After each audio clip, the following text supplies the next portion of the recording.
得你自己未必係一個好瘦，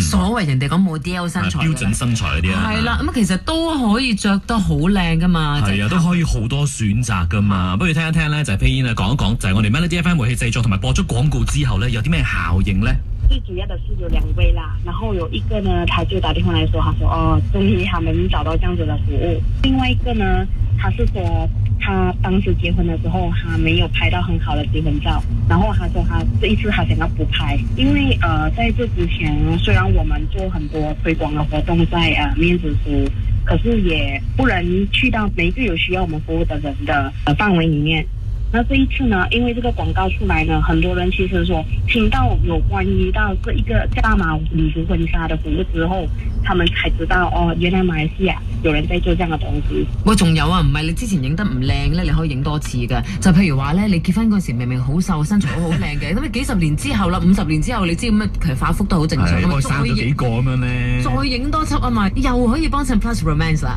係啦，記得想參加 Maybank Free